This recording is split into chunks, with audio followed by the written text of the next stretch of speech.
So this is again in detail about how all these elements are created and how what destroys what. जैसे कि हमने अपने exercise में देखा था. So this is a presentation on it. That creative cycle is used to increase the effect of an element by showing how each element enhances and support the next. So जैसे कि we had discussed कि parent support करता है अपने child को always. Child will support their own child. So it goes like that.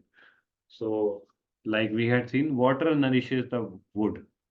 जो wood element था, that is also the air element. So this is also important कि air element और wood element को एक synonym एक तरीके से use किया जाता है वास्तु में. Without water, wood cannot thrive, right?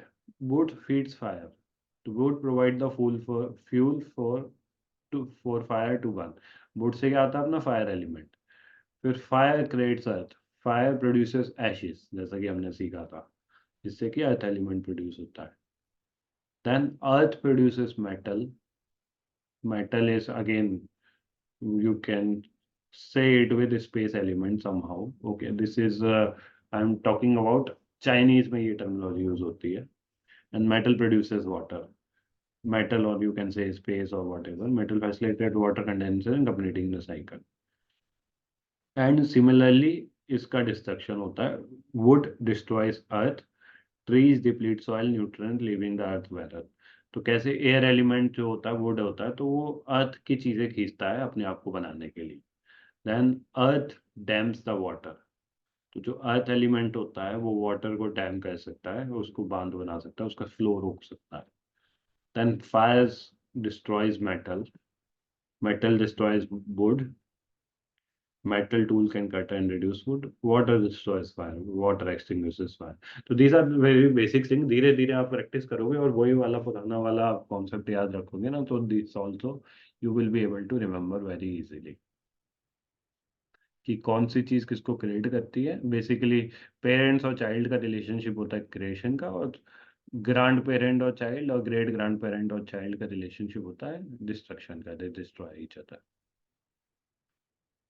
So now I think this will be very clear. You can just look at it once, और पढ़ना चाहो तो पढ़ भी सकते हो. We have already covered this as a part of that cycle. अच्छा, fire element में एक और है कि बहुत सारे लोग मंदिर में जोत जलाते हैं या कैंडल जलाते हैं घर में या दिए जलाते हैं. So that is also you have to see from the fire element direction. तो साउथ डायरेक्शन जो कि फायर की होती है, south south south east, it is very good. North direction में you can avoid fire element वाली चीजें, जो वाटर एलिमेंट की डायरेक्शन होती है और इवन जो स्पेस एलिमेंट की डायरेक्शन होती है.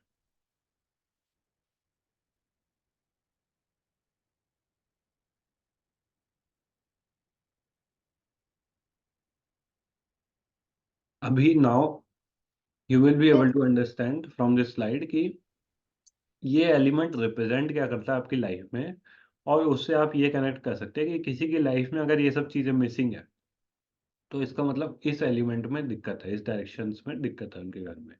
तो fire element represents the spark, चील, पैशन इन लाइफ. तो किसी की लाइफ में आप देखोगे कि वो एनर्जी एंथुसियाज्म मिसिंग है, तो इसका मतलब उनका उनके घर में फायर एलिमेंट से जुड़ी हुई डायरेक्शन में कुछ तो प्रॉब्लम है. Okay, so it is a driving force behind all life processes equated with money in modern context.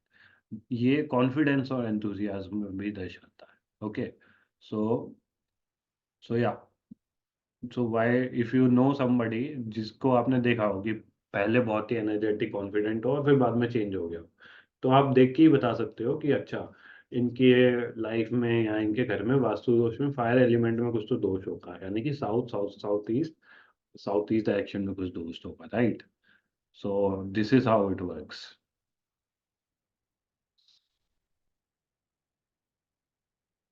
Now with let's see water element. Water element से क्या क्या चीजें जुड़ी होती है.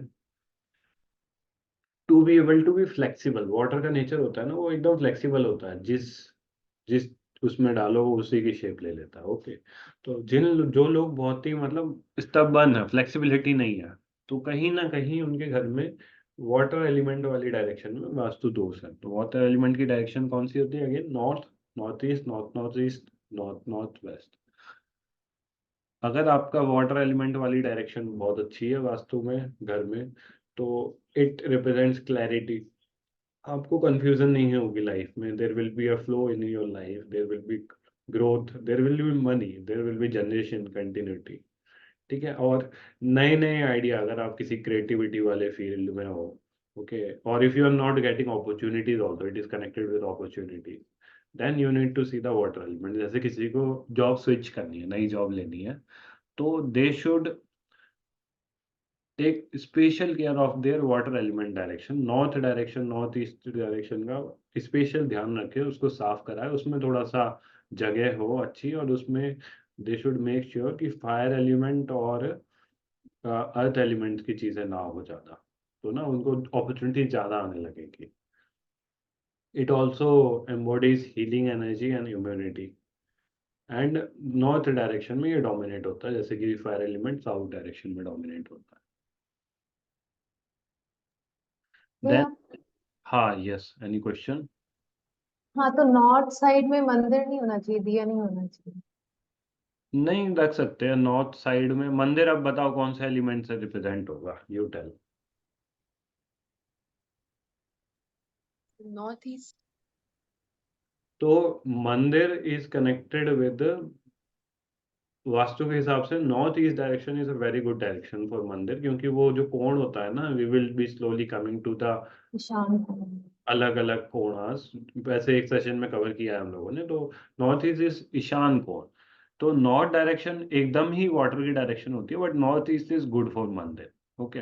लेकिन उसमें आप कंटिन्यूअस कुछ जोत जला के मत रखना। यू जस्ट सुबह शाम अगरबत्ती और थोड़ी सी पूजा करके, जस्ट फॉर 5 10 15 मिनट्स, फिर या कीप इट क्लोज ऑल्सो, रात के टाइम और दोपहर के time. So north east is a good direction for temple. लेकिन पर ये कॉन्फ्लिक्टिंग नहीं है? मंदिर में दिया तो जलता ही है और वहां पे फायर नहीं होना नहीं, चाहिए। नॉर्थ ईस्ट की एनर्जी डिफरेंस होती है। सी इसमें मैंने क्या लिखा है कि the water element dominates the north direction.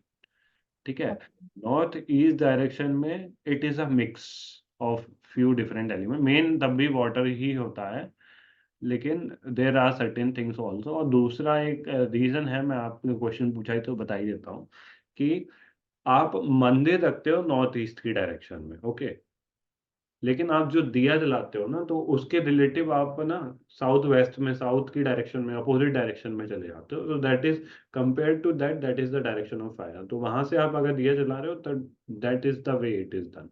तो it kind of neutralises the effect. लेकिन धीरे धीरे ये जो आपने क्वेश्चंस पूछ रहे हो ना, धीरे धीरे इन सब के आंसर आपको मिलते जाएंगे, तो डोंट वरी। इसलिए मैंने कहा कि अभी बहुत सारे क्वेश्चन पूछने का फायदा नहीं है। It is just a beginning, slowly and gradually you will learn everything. एक आज ही एक ही दिन में आपने कितना सीख लिया, तो यू कैन इमेजिन एक महीने बाद कैसा रहेगा। ठीक है, अभी आते हैं एयर एलिमेंट में। So it represents oxygen also somehow, and it is very important for life sustainability. Life को सस्टेन करने के लिए बहुत इंपॉर्टेंट है air element. Okay. It is also associated with movement, specially rotational movement, and even आपकी जो body में hormones होते हैं ना, they are also transferred using air element. तो किसी को बाता इम्बैलेंस हो ना किसी के शरीर में, या फिर हार्मोनल इश्यूज हो, तो you have to take care of the air element of the house, most importantly, और especially east direction जो होती है ना, that is connected with the air element। तो हेल्थ को आपको सही करना है, तो एक तो ईस्ट डायरेक्शन का बहुत अच्छे से ख्याल रखें। ठीक है। It kind of brings inspiration also. It inspires you and help you to inspire other also. It influences the association you make and your position in the society. It bring refreshment, fun, joy and happiness to the society. तो जहाँ कहीं आपको ऐसा लग रहा है ना, आपने देखा भी होगा कि जिन जिन लोगों के घर में एकदम खिड़की दरवाजे सब बंद रहते हैं, एकदम घुटन घुटन सी लगती है, जिनका घर बहुत खुला वेंटिलेटेड होता है, स्पेशली ईस्ट डायरेक्शन में खिड़की होती है ना, आप देखोगे कि काफी रिफ्रेशिंग एनवायरनमेंट रहता है। So this is the power of air element. Then fourth element is the space element. जिसकी डायरेक्शन होती है west direction, which is connected with Saturn, Shani graha also. तो कल हम थोड़ा सा ये भी देखेंगे। लास्ट सेशन में I have covered little bit how planets are connected with Vastu. Okay, so like one example I was giving कि जैसे एक पूरी फैमिली रह रही है किसी घर में और कुछ पर्टिकुलर वास्तु दोष है, तो ऐसा जरूरी नहीं है कि वो सेम टाइम पे सभी लोगों को इफेक्ट करे। मान लो 10 लोग रह रहे हैं एक घर में और स्पेस एलिमेंट में ही प्रॉब्लम है। ओके, तो since space element and west direction is connected with Shani Dev, तो उन 10 लोगों में से जिनकी कुंडलियों पे शनि का इम्पैक्ट होगा, जिसमें से 10 में से शायद 2-3 की 7.5 चल रही हो, किसी की शनि की महादशा चल रही हो, तो उनको वो इफेक्ट ज्यादा आएगा। बाकी लोगों को शायद इफेक्ट नहीं आया उस समय, उनका जब टाइम आएगा वो आएगा। तो that is called astro vastu. तो जिन लोगों ने एस्ट्रोलॉजी भी सीख रखी है मेरे से पहले, तो उन लोगों को तो काफी और गहराई में समझ में आएगा कि कैसे आपकी लाइफ वास्तु और एस्ट्रोलॉजी दोनों से ही काफी स्ट्रांगली अफेक्टेड रहती है, कंट्रोल्ड रहती है, और कैसे छोटे मोटे चेंजेस आपकी लाइफ में बहुत बड़े बड़े अपॉर्चुनिटीज और मतलब अच्छा ही पॉजिटिविटी ला सकते हैं। So yes, it represents emotions, knowledge, relationship. Married life के लिए दिस इज अ वेरी, किसी के अगर मैरिड लाइफ में इश्यूज चल रहे हो ना, तो space element is something which a vastu consultant should work on. उनका जो वेस्ट डायरेक्शन है घर का, वो कैसा है, वहाँ पे कुछ कचरा मतलब बहुत गंदा तो नहीं है, वहाँ पे थोड़ा चीज़ें सही है, नहीं सही है, तो you can do the remedies. Remedies भी आएंगी अभी धीरे धीरे। सो that is space element. Overall gains in life is also gone by space element. Yeah. Seema Chaudhary is asking, what should be avoided in the east? Space and earth should be avoided. Yes. जो east direction होती है that is a water element, sorry air element. Space और अर्थ related चीजें avoid करनी चाहिए इसमें। Correct, एकदम सही। उसके एग्जाम्पल क्या होंगे? मतलब मैं कुछ ऐसा इमेजिन नहीं कर पा रही, विजुअलाइज नहीं कर पा तो देखो, अर्थ एलिमेंट चलो मैं ले ही लेता हूँ। तो स्पेस एलिमेंट का एग्जांपल हुआ खाली जगह, लाइक उस जगह पे कुछ नहीं रखा है। तो अगर एयर के लिए space element is grand, grand parent, तो ईस्ट डायरेक्शन एकदम खाली नहीं छोड़ना चाहिए। ठीक है, उसमें कुछ तो होनी चाहिए, खिड़की दरवाजे थोड़ा बहुत कुछ मटेरियल होना चाहिए, जैसे विंड चाइम लगाना। It is a connected with air element. Okay, space is like खाली स्पेस, कुछ नहीं है उस जगह पे। That is good in the west direction. आपने देखा होगा पुराने घरों में ईस्ट फेसिंग जो घर होते थे, पीछे थोड़ी सी लॉबी बालकनी छोड़ी रखी थी, रखते थे। ओके, स्पेस छोड़ के रखे थे बहुत सारे, आपने घरों में देखा होगा जो ऐसे इंडिविजुअल अपार्टमेंट टाइप होते थे। तो that is because of space element. तो ईस्ट डायरेक्शन में आप बहुत ज़्यादा स्पेस खाली मत छोड़ो, पहला तो। और दूसरा, अर्थ एलिमेंट के एग्जांपल क्या होंगे? All the furniture, specially the heavy furniture is under the earth element. जैसे आपका बेड हो गया पूरा, डबल बेड हो गया बॉक्स वाला हैवी, फिर आपका सोफा सेट हो गया, डाइनिंग टेबल हो गई। ठीक है, जितने भी हैवी फर्नीचर है दैट इज अर्थ एलिमेंट। तो इसको आपको again, it is great grand parent of air element, तो इसको भी अगेन आपको ईस्ट डायरेक्शन में नहीं रखना है। ठीक है, ईस्ट डायरेक्शन में आप क्या चीजें रख सकते हो? वाटर और फायर से कनेक्टेड थोड़ी, और एयर से कनेक्टेड थोड़ी। तो जैसे आपका फर्नीचर है जो कि बहुत लाइट है, ठीक है, so that you can keep there. Heavy furniture you have to put in the earth element direction, जो कि साउथ वेस्ट होती है और साउथ साउथ वेस्ट। तो इसलिए बोला जाता है बेडरूम, साउथ वेस्ट का बेडरूम इज वेरी गुड, क्योंकि अर्थ एलिमेंट। धीरे धीरे you will learn all this thing, don't worry. Okay, so this is the earth element. It represents solidity, rigidity, infinite patience. It also governs the germination of seed. Okay. Then it provide capacity to give and govern the process of removing wastage from thoughts, relation, life. It dominate the center and the diagonal directions in every built up space. तो center especially होता है ना, that is connected with earth element, और also southwest and south west direction. तो ये हमारे हो गए 5 एलिमेंट। सो या, सो आई थिंक आज के लिए let us keep this only. Abhi let us take few questions because what I have thought कि instead of 1.5-2 घंटे की पूरी क्लास की जगह maybe Saturday Sunday we can take 1 hour class, that will be better, right? क्योंकि काफी कुछ, कितने लोगों को लग रहा है कि बहुत सारा सीख लिया हम लोगों ने पिछले 50 मिनट्स में, right? This is like very very important, very very critical. तो yes, let us take some of the questions. एक बार मैं वो डॉक्यूमेंट दोबारा से शेयर कर देता हूँ। किसी को कोई डॉक्यूमेंट में डाउट है ना, कैसे कौन सा एलिमेंट क्रिएट हो रहा है, डिस्ट्रॉय हो रहा है, तो वो जरूर पूछ लो, because this is the basic concept of vastu. अगर ये आ गया ना आपको, फिर थोड़ी थोड़ी प्रैक्टिस के बाद you will become expert in vastu. इसमें मैंने पूरी 16 डायरेक्शंस भी लिख दी है, ठीक है, कौन से एलिमेंट से कौन सी डायरेक्शन कनेक्टेड रहती है। तो एक ये बार, नॉर्थ नॉर्थ वेस्ट क्या होता है? नॉर्थ नॉर्थ वेस्ट क्या होता है? तो आज ही कवर करे वो, मैं सोचा था ठीक है अभी ये सेशन चल ही रहा है तो एक बार मैं 16 डायरेक्शन दिखा देता हूँ दोबारा से मैं पीपीटी में।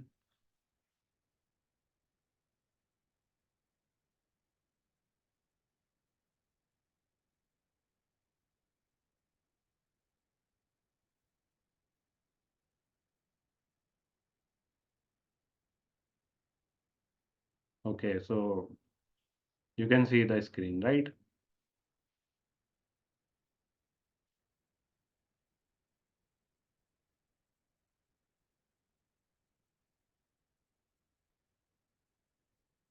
यस। तो अभी नॉर्थ डायरेक्शन 16 डायरेक्शन होती है, ये होती है कार्डिनल डायरेक्शन, जो अपनी मेन चार्ज होती है, east direction, west direction, north direction and south direction, these four are the cardinal direction. Okay, then उसको फिर फर्दर डिवाइड करते हैं, नॉर्थ ईस्ट डायरेक्शन, ईस्ट और नॉर्थ के बीच में जो एकदम सेंटर में होती है वो होती है नॉर्थ ईस्ट, फिर नॉर्थ और वेस्ट के जो एकदम सेंटर में होती है वो होती है नॉर्थ वेस्ट, फिर साउथ और वेस्ट के जो सेंटर में होगी वो होगी साउथ वेस्ट, और साउथ और ईस्ट के सेंटर में होगी वो होगी साउथ ईस्ट। तो साउथ ईस्ट होता है आपका अग्निकोण, ठीक है, लिख भी सकते हो या फिर कल डिस्कस करेंगे इसे डिटेल में। नॉर्थ ईस्ट होता है आपका ईशान कोण, जो कि लॉर्ड शिवा की डायरेक्शन होती है। साउथ ईस्ट होती है अग्नि की डायरेक्शन। ओके, नॉर्थ वेस्ट होता है आपका वायव्य कोण, जो कि वायु देवता की डायरेक्शन होती है। फिर आपका साउथ वेस्ट होता है नैऋत्य कोण, जो कि पितरों की डायरेक्शन होती है, जो आपके पितर होते हैं ना, राहु की डायरेक्शन होती है। तो देखो मैं आपको यहीं पे एक आपको बहुत बड़ी टिप दे देता हूँ। आप लोगों ने पितृ दोष का नाम सुना होगा बहुत, कि पितृ दोष होता है बहुत सारे लोगों को, राइट? तो देख लेना कि जिसकी भी कुंडली में एस्ट्रोलॉजर ने बताया कि इसको पितृ दोष है ना, उसके घर की साउथ वेस्ट डायरेक्शन में कुछ ना कुछ प्रॉब्लम होगी, या तो टॉयलेट होगा उधर, या फिर डस्टबिन होगा इधर, या फिर बहुत गंदगी या कुछ तो एफ्लिक्शन होगा साउथ वेस्ट, या तो कटा होगा पूरा। Okay, so this is how vastu और एस्ट्रोलॉजी कनेक्ट होते हैं। ठीक है, आप कुंडली से देख के भी पितृदोष बता सकते हो, और आप घर देख के भी बता सकते हो कि अच्छा इसके साउथ वेस्ट में प्रॉब्लम है, तो इसका मतलब पितृदोष है इसको। ओके, सो ये हो गई 8 डायरेक्शन। अभी फिर क्या करते हैं हम लोग, नॉर्थ और नॉर्थ ईस्ट के बीच में भी एक डायरेक्शन बना देते हैं, मतलब इन 8 डायरेक्शन में भी 8 और उनके बीच बना देते हैं, जिसको बोलते हैं नॉर्थ ईस्ट से नॉर्थ की तरफ जो डायरेक्शन होगी that is north north east. फिर नॉर्थ ईस्ट से ईस्ट की तरफ डायरेक्शन होगी वो क्या होगी, ईस्ट ऑफ नॉर्थ ईस्ट। ठीक है, इसी तरीके से नॉर्थ वेस्ट से नॉर्थ की तरफ होगी वो होगी north of north west. North west से वेस्ट की तरफ होगी वो होगी वेस्ट ऑफ नॉर्थ वेस्ट। इसी तरीके से 8 डायरेक्शन और बन जाती हैं अपनी। साउथ वेस्ट से वेस्ट की तरफ होगी तो वो होगी west of south west. South west से साउथ की तरफ होगी वो होगी south of south west. Okay, south east से साउथ की तरफ होगी south of south east.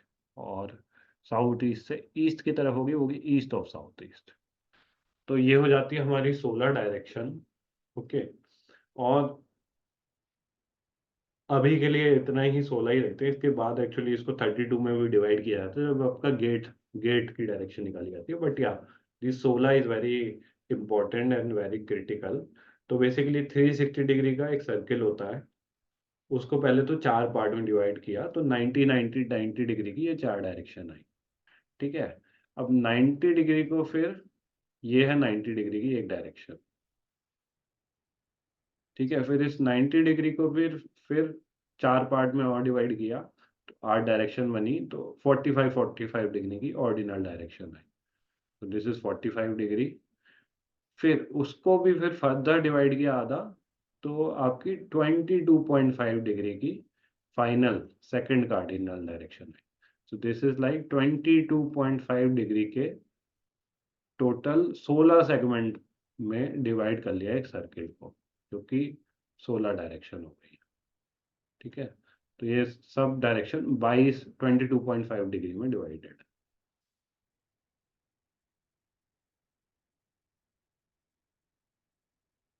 Okay, so I hope आज के लिए इतना ही काफ़ी है। I share the recording also, तो जिसको नहीं समझ में आया देखना अच्छे से वीडियो। ठीक है, अगर टाइम मिला तो I share the link, share the message tomorrow itself. तो कल हम 3 से 4 दोबारा मिलते हैं, अदरवाइज नेक्स्ट वीक। ओके, हाँ, yeah Seema, you have any question? No question, no. Okay.